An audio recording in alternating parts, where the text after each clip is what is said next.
कढईमध्ये पाणी गरम करून घ्यायचं आहे। गरम करून घ्यायचं म्हणजे पाणी उकळलेलं पाहिजे आणि आज आपण शिल्लक राहिलेल्या पिठापासून एक चविष्ट लहान मुलांसाठी रेसिपी बनवणार आहोत, जी की तुम्ही बाहेर जाऊन खूप महागडी रेसिपी खाता आणि तेवढी ती हायजेनिक फ्री नसते। सो आज आपण घरच्या घरी हायजेनिक फ्री रेसिपी फक्त मळलेल्या गव्हाच्या पिठापासून बनवणार आहोत। चला तर मग जास्त वेळ न घेता आजच्या रेसिपीला सुरुवात करूया। सगळ्यात पहिल्यांदा इथे आपल्याला गव्हाचं मळलेलं पीठ घ्यायचं आहे, जे चपाती करून आपल्याकडे शिल्लक राहिलेलं असतं ते घ्यायचं आहे। आणि जर तुमच्याकडे शिल्लक राहिलं नसेल गव्हाचं पीठ तर तुम्ही अशा प्रकारे ही रेसिपी करण्यासाठी गव्हाचं पीठ मळून घेऊ शकता। सो अशा प्रकारे आता हे आपण पीठ घेतलेलं आहे। याच्यानंतर या पिठासाठी आपल्याला तेल आणि मीठ चवीनुसार घ्यायचं आहे। तेल 1 चमचा आणि मीठ चवीनुसार ते मिक्स करायचं आणि त्या तेलामध्ये आपल्याला हे पीठ जे आहे ते मिक्स करून घ्यायचं आहे। जर तुमच्याकडे चपातीच्या पिठामध्ये मीठ घालत असेल तर तुम्हाला ही प्रोसिजर करावी लागणार नाही, आणि जर तुमच्याकडे चपातीच्या पिठामध्ये मीठ नसेल तर तुम्हाला ही प्रोसिजर करावी लागेल, जेणेकरून या पिठाला छान असं मीठ मिळेल आणि तेल मिळेल। सो अशा प्रकारे आता आपले हे पीठ मळून झालेलं आहे। तुम्ही इथे बटर किंवा तुपाचा वापर केला तरीही चालेल। सो हे पीठ मळून झालेलं आहे। याच्यानंतर आपल्याला या पिठाचे गोळे तयार करून घ्यायचे आहेत। हे गोळे तुम्ही मीडियम साईजचे करू शकता, लहान मोठे सुद्धा करू शकता, तुम्हाला जसं आवडत असेल त्या प्रकारे तुम्ही हे गोळे तयार करून घ्या। आता इथे जे आपण 1 वाटी पीठ घेतलं होतं त्या 1 वाटी पिठाचे आपल्याला इथे 4 गोळे तयार झालेले आहेत। जर तुम्ही आणि ते अशा प्रकारे आपल्याला लाटून घ्यायचं आहे। इथे लक्षात ठेवा लाटताना की जास्त जाडही लाटायचं नाही आणि जास्त पातळही लाटायचं नाही, मीडियम असंही आपल्याला लाटून घ्यायचं आहे, जेणेकरून ही रेसिपी करायला आपल्याला सोपं जाईल। जे आपण पीठ लावून घेतलं होतं ते सगळ्या बाजूने चोळून घ्यायचं आहे। अशा प्रकारे आता आपली ही पोळी लाटून झालेली आहे। आता जे आपले गोळे शिल्लक राहिलेले आहेत त्या गोळ्यांचे सुद्धा अशा प्रकारे आपण पोळ्या लाटून घेणार आहोत।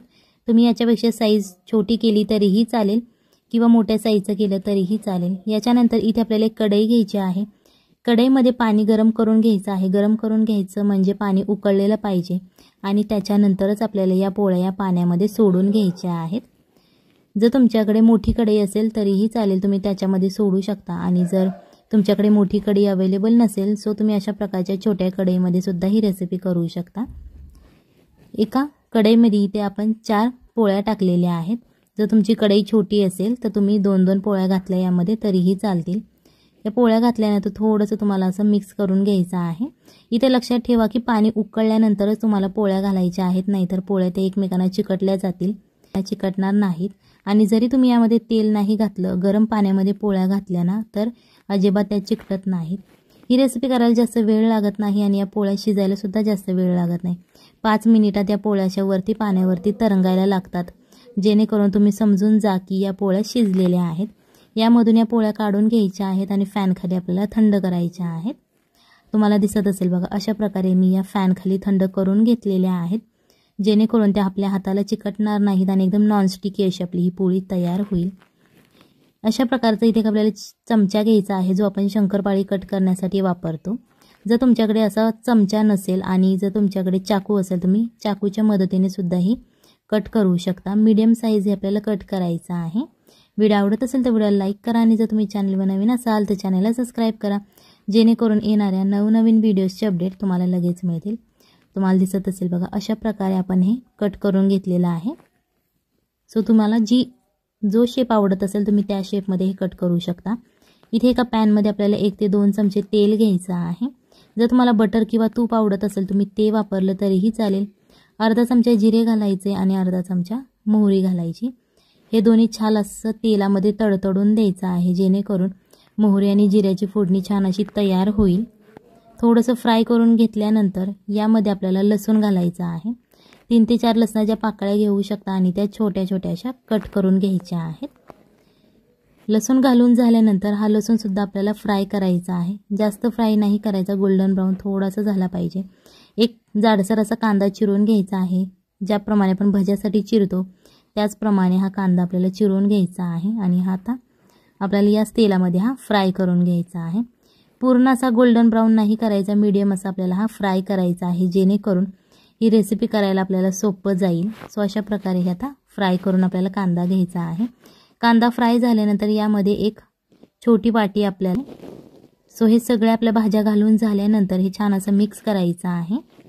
त्याच्यानंतर चवीनुसार मीठ घालायचं, जेणेकरून भाज्यांना पाणी सुटलं जाईल आणि त्या लगेच शिजल्या जातील। जर तुमच्याकडे यामधली एखादी भाजी अवेलेबल नसेल तर तुम्ही नाही घातली तरीही चालेल। तुमच्या घरात ज्या भाज्या अवेलेबल असतील तुम्ही त्या घालू शकता, जेणेकरून लहान मुले भाजी खाण्यास नकार देतात। सो अशा प्रकारे त्यांना भाजी आपण खाऊ घालू शकतो। 1 चमचा रेड चिली सॉस घालायचा आहे। याच्यानंतर 1 चमचा ग्रीन चिली सॉस घालायचा आहे। जर तुमच्याकडे red chilli sauce green chilli sauce नसेल तर तुम्ही घरामध्ये मिरची वाटून घातली तरीही चालेल, आणि लहान मुलांसाठी बनवत असाल तर थोडीशीच घाला।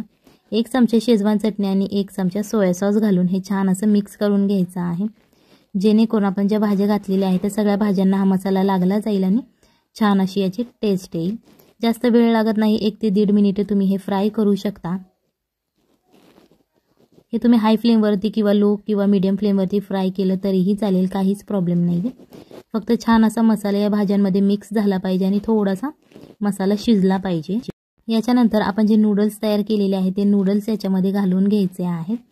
हे नूडल्स कट करताना जर तुमच्या हाताला किंवा प्लेटला चिकटत असेल तर थोडंसं असं जे कोरडं पीठ आहे आपलं गव्हाचं ते तुम्ही त्याच्यावरती भुरभुरू शकता, आणि हे आपल्याला आता मिक्स करून घ्यायचं आहे। जास्त वेळ लागत नाही, तुम्ही जेव्हा घरात पाहुणे येतात तेव्हा ही अशी रेसिपी इंटरेस्टिंग बनवू शकता। सो ही रेसिपी नक्की घरी ट्राय करा, आपल्या फॅमिलीला खाऊ घाला आणि मग मला कमेंटमध्ये सांगा कशी झाली होती। वरून थोडीशी कोथिंबीर घालायची आहे गार्निशिंगसाठी आणि छान असं मिक्स करून घ्यायचं आहे। हे तुम्ही असंच सर्व करू शकता किंवा एखाद्या चटणीबरोबर हे सर्व केलं तरीही चालेल। चला तर मग भेटूयात पुढच्या एका नवीन रेसिपीमध्ये नवीन व्हिडिओमध्ये, तोपर्यंत टाटा।